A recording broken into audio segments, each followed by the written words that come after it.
Good day, Squires. Hope you're all well, and welcome to another Battletech unboxing video.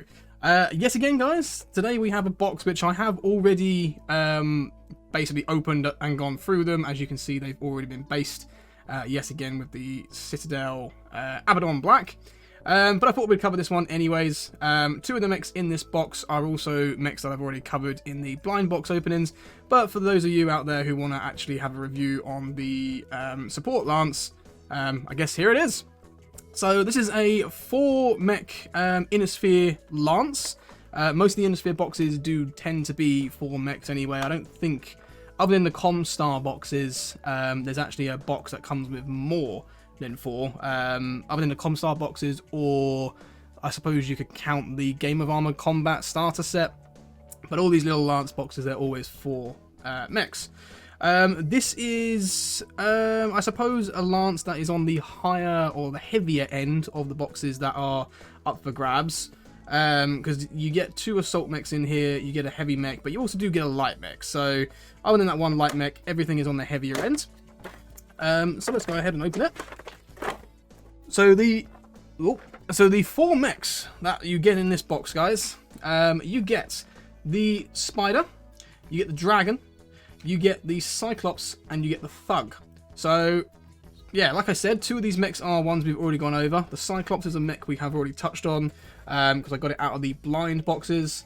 But we're still going to go over it nonetheless. This is the Cyclops, guys. I don't remember the tonnage of the Cyclops, unfortunately, which is really, really bad. Give me 2 secs. I'm just going to double check that. A few moments later. Okay, guys, so the Cyclops is a 90-ton assault mech. Like I said, that's really bad, the fact I didn't know that, and the Cyclops is such a classic, commonly seen and used mech in lots of Battletech video games. That's really bad. So anyway, this is a 90-ton assault mech. For those of you who haven't already seen the blind box opening, I'm gonna be honest, I like the model, I like the sculpt for this. And I kind of do like the Cyclops itself, but I do have a few issues with it. My main issue being that the standard variant of the Cyclops, I suppose this variant that we're looking at right here, is very, very underwhelming for an assault mech. It's rather cheap, but in terms of its armor, just its overall like sort of durability, it's really, really squishy. This thing was designed in universe to be a command mech, so I suppose it's not going to be seeing most of the action. It just needs to have enough durability to survive a fair amount of damage, but not too much, because it's going to be the mech that the commander's going to be situated in, sort of giving the orders out, I suppose. So anyway, guys, there is the Cyclops. Like I said, a mech that we've already gone through. I'm also going to cover the second mech that we've already unboxed in the blind boxes, which is the Dragon. This is the Dragon 1N. It's a Cretan mech. It's a heavy mech. It's a 60-ton Cretan heavy mech. Very durable, rather quick for the amount of armor that it can, it can carry. In terms of firepower, no, it's not my favorite, but if you start building your own custom loadouts for this thing can hold a decent amount of firepower. In terms of the sculpt for this, I think I much prefer the... I think I prefer, after taking a look or switching back between the 2 dragons, both the PGI and this version, I think I prefer this version. But the PGI version is also very, very cool. They've both got their sort of differences, and they both look sort of cool in their own way. I like the sort of sleek, well, not the sleekness, but I like the rounded sort of style to this. But then I also like the chunky, boxy style that PGI has gone with. They almost look like 2 completely different mechs. Well, I mean, they're similar, but they do look like 2 different mechs, which is why I find it quite hard to sort of pick one or the other, to be fair. So anyway, guys, there is the Dragon. That is the Dragon 1N. So now, moving on to the mechs that we haven't seen in the blind boxes yet. Let's just move those mechs there so they're still on screen. So one of the mechs we haven't seen in the blind boxes yet is the Spider. This is the Spider 5V. It's a Inner Sphere light mech. I believe it's 30 tons. Yes, no, it is 30 tons. It's 30 tons. Doesn't really have a lot of firepower, and it's more or less just a recon mech. That is really all it is. It's just supposed to, you know, scout up ahead and find out where the targets are and what exactly the force is going to be facing, kind of thing. So all this thing comes equipped with is 2 medium lasers right there in the chest. Beyond that, that's it. It does have a lot of jump jets now, as you can see in the back there. So it can, you know, jump and bounce around the battlefield, which is what makes it such a good scout mech, to be fair. Because it can just, you know, it can get up onto some really high points and just like spy over the field, I guess. So there's the spider guys. In terms of the spider's design, I think I prefer... Oh, it's a tough one yet again, actually, because they do look very different. I think I prefer this spider, no, the Catalyst Games spider, to the PGI one. But it's, again, a hard decision, because they're just completely two different, you know, they're just completely different art styles. It's hard to decide, really. And last but not least, guys, we have the Thug. So this is an assault mech, this one. This was designed to replace the Warhammer in Universe. I think this is an 80-85 tonner. I'm not entirely sure on this one. I'm not going to look it up this time. But this is like an 80-85 tonner. I think it's 80, if I'm honest. I think it's 5 tons more than the Warhammer. And a little bit of in-universe lore for you guys. The Warhammer was actually initially designed, or the whole idea when it was sort of on the drawing board before it was actually built in universe, it was supposed to be an assault mech. That's what they wanted to initially do with the Warhammer, and it never ended up becoming an assault mech. They sacrificed armor. So it's got the weaponry of an assault mech, as you've probably noticed. It's got a lot of firepower, but it's very squishy. So they actually sacrificed armor just to be able to, you know, get it out as a heavy mech. But yeah, this was supposed to replace it. This was supposed to be the successor. It took exactly what the Warhammer did and it tried to improve it. So yeah, that is the Thug, guys. That is the Inner Sphere Assault Mech. So they're the 4 mechs that you get in the Inner Sphere Support Lance. And what we'll do now is we will go over the stats. Oh wait, hang on a minute. We don't need the Pokédex for this one.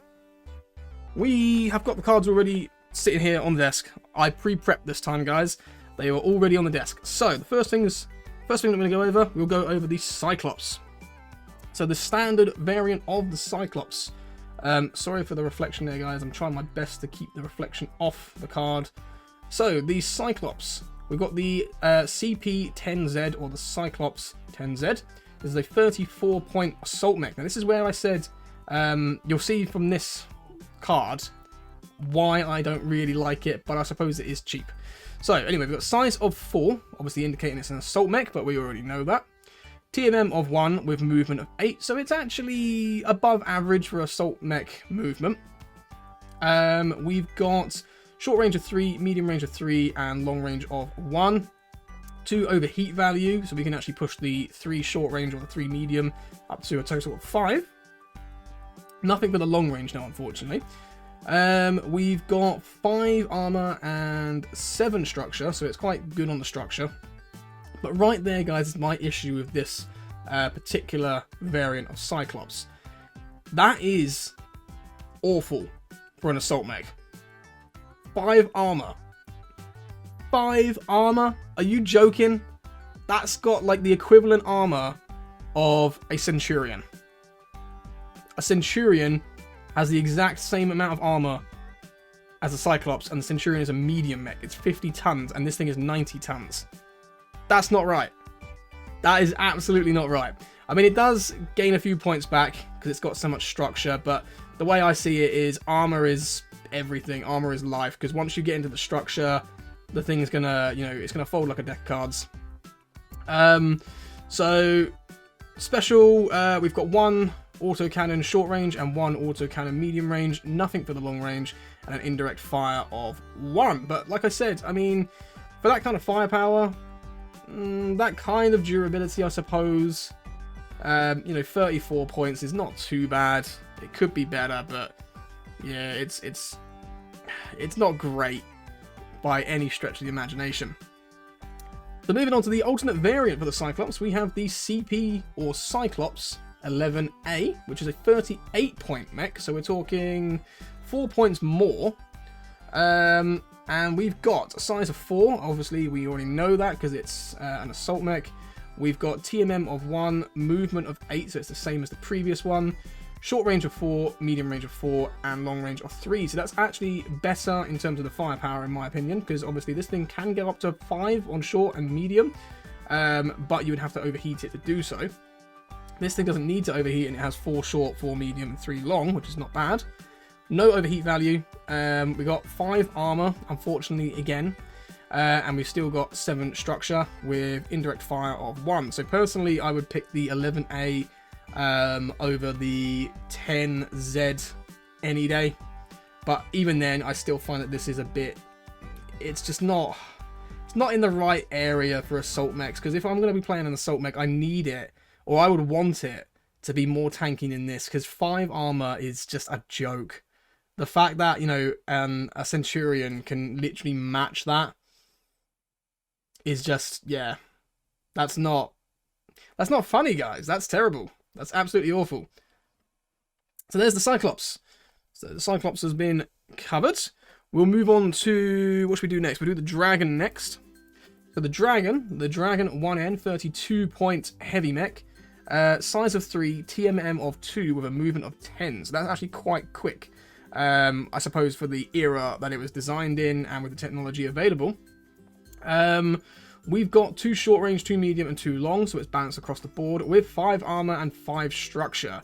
So that is, yeah, that's basically on par with the Cyclops, and it's quicker. We've got 1 indirect fire and 1 short range of rear and 1 medium range of rear with 0 long range of rear. The alternate version for the Dragon we've got is the Dragon 5K, and this is the Grand Dragon 5K. This is 33 points. Hang on 1 minute, let me just double check. Oh, here we go. Grand Dragon. This one's called the Grand Dragon, the other one's called the Dragon. I don't know what the difference is. So someone who does know, leave it in the comments and let me know about it, because I don't know anything about why one's called the Grand Dragon and one's called the Dragon. So this one's the Grand Dragon. This is 33 points. Size of 3, TMM of 2 with a movement of 12. So it's getting quicker, you know, still. We've got 2 short range, which is the same. We've got a difference here on the medium range. This one has 3 medium range with 2 long range. We've got 5 armor with only 3 structure. This thing has case. This thing has an indirect fire of 1, rear of short range 1, and medium range 1 with 0 long. So this one is actually only 1 more point than the Dragon 1... Sorry, is it 1N? Yep. The Grand Dragon, or the Dragon 5K, is only 1 more point, and it's better, I would say. It loses 2 structure, but then it benefits everywhere else.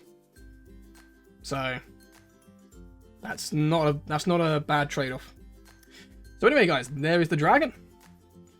The second mech you get in the support lance. Moving on to the third, we'll cover the Spider next. So the Spider, like I mentioned, is a light mech. It's only a 30-ton light mech, this thing, so don't expect big things from it. This is a Spider 5V. This one is 21 points on the Alpha Strike tabletop game. 1 short range, 1 medium, 0 long, size of 1, TMM of 3 with 16 movement and jump jets. So that thing is very, very quick, just can't dish out a lot of damage. 2 armor with 3 structure and E&E, so we don't need to worry about getting ammunition explosions on this thing. Moving on to the Spider 7M.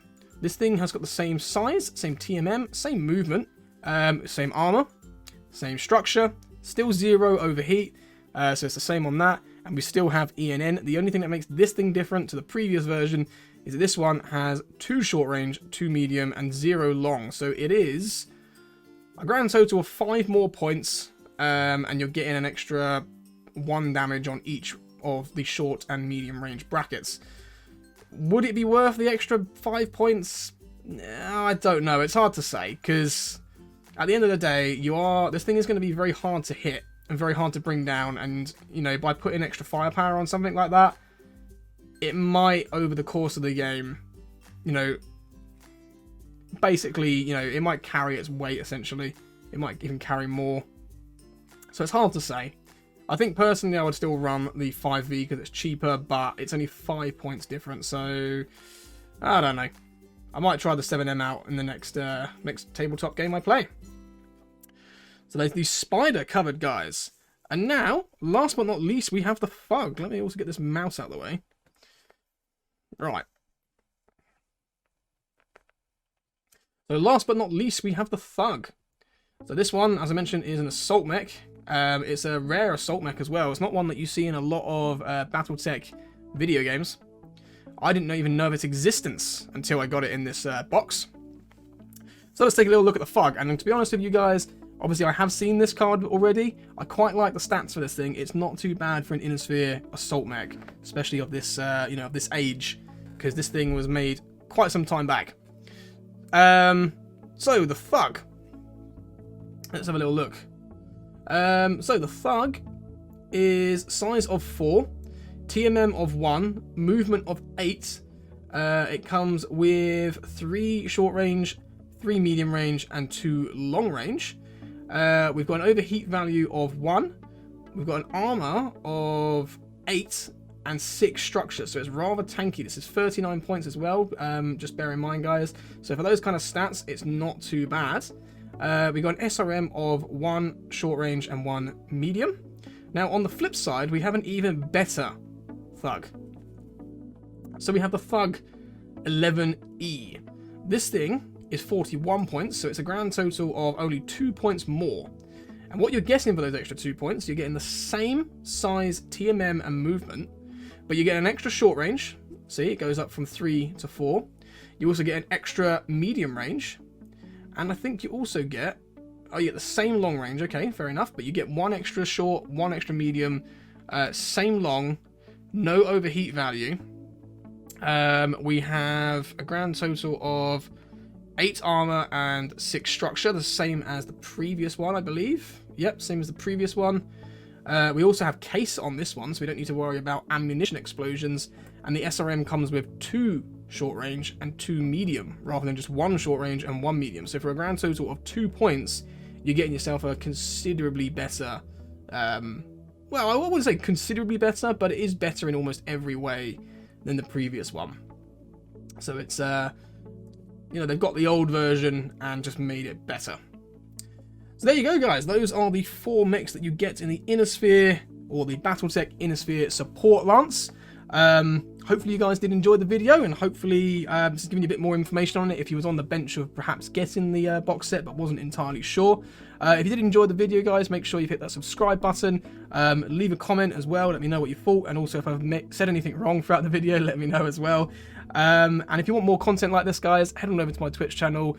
You can go to Twitch and type in Wonkyyork, or I'll leave the link in the description, and I'll catch you guys in the next one. Bye bye.